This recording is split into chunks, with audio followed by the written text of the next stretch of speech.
సాక్షి TV ప్రసారాలను నిలిపివేయడం చట్టరీత్యా నేరం. సాక్షి టీవీ ప్రసారాల కోసం మీ స్థానిక కేబుల్ ఆపరేటర్ను వెంటనే సంప్రదించండి. డిటిహెచ్లో ఇంటర్నెట్లో కూడా సాక్షి టీవీ ప్రసారాలను వీక్షించవచ్చు. ఒక పెద్ద వాన పడితే చాలు స్మార్ట్ సిటీ వరంగల్ గుండె చెరువైపోయింది. నగరం నీట మునిగి ప్రజలు నరకయాతన పడిన ప్రతిసారి పాలకులు వస్తారు, ఇక నుంచి అలా జరగకుండా చూస్తామంటారు.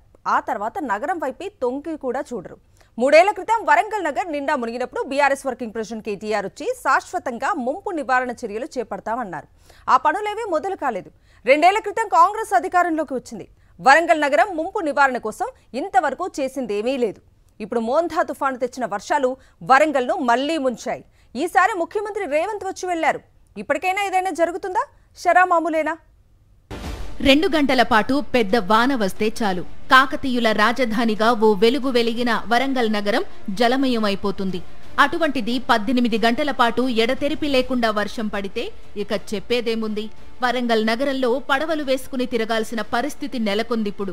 తెలంగాణలో హైదరాబాద్ తర్వాత అత్యంత పెద్ద నగరం, కీలక నగరం కూడా వరంగల్లే. అటువంటి వరంగల్ కేవలం పాలకులు, అధికారుల నిర్లక్ష్యానికి ఇలా ఏటా ముంపునకు గురవుతోంది.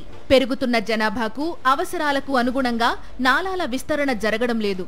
తూతూ మంత్రంగా నాలాల పూడికతీత మమా అనిపిస్తున్నారు. మురుగునీటి పారుదల వ్యవస్థ అత్యంత అధ్వాన్నంగా ఉంది.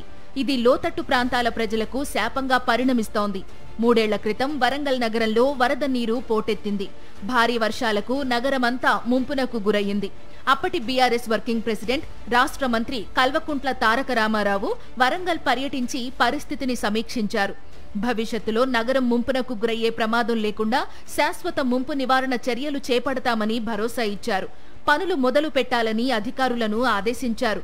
అప్పట్లో ఇందుకోసమే 250 కోట్లు విడుదల చేస్తున్నామన్నారు.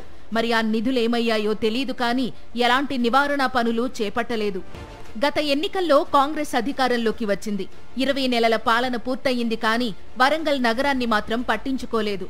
భద్రకాళి చెరువు పూడికతీత పనులు పూర్తి చేయలేదు. ఇంచుమించు 2 ఏళ్లుగా నాలాల విస్తరణ పనులు నత్తకే నడక నేర్పే వేగంతో అఘోరిస్తున్నాయి. వరంగల్లోని పోతన నగర్ నాలా విస్తరణ పనులు చాలా మందకొడిగా సాగుతున్నాయి. చాలా ప్రాంతాల్లో నాలాలు, డ్రైనేజీల్లో చెత్త చెదారం, ప్లాస్టిక్ వ్యర్థాలతో నిండిపోవడంతో వరద నీరు సాఫీగా వెళ్లే పరిస్థితి లేకపోయింది. మిల్స్ కాలనీ, పోలీస్ స్టేషన్ వెనకాల ఉన్న చెరువుల నుంచి పొంగి పొరిలిన వరద నీటితో అండర్ రైల్వే గేటు ప్రాంతంలోని పలు కాలనీలు నీట మునిగాయి. నగరం ముంపునకు ప్రధాన కారణం బొందివాగు.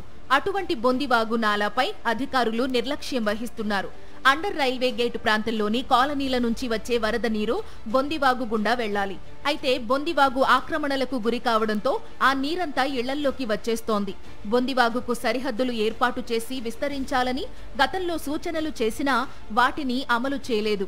బొందివాగులో వరద ఉధృతి అమాంతం పెరిగితే భద్రకాళి చెరువులోకి నీటిని తరలించి కాపువాడ మత్తడి వైపు నుంచి బయటకు విడుదల చేయాలని ప్రతిపాదించారు.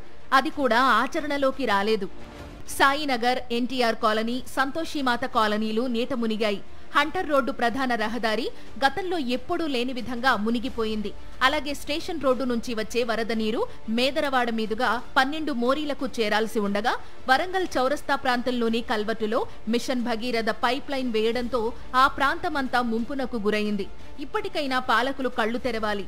గ్రేటర్ వరంగల్ మరోసారి ముంపునకు గురి కాకుండా ఉండాలంటే శాశ్వత ముంపు నివారణ చర్యలను యుద్ధ ప్రాతిపదికన పూర్తి చేయాలి. స్వయాన ముఖ్యమంత్రి రేవంత్ రెడ్డి వచ్చి చూసి వెళ్లారు కాబట్టి ఈసారి ఓ మంచి ముందడుగు పడుతుందని ఆశిద్దాం.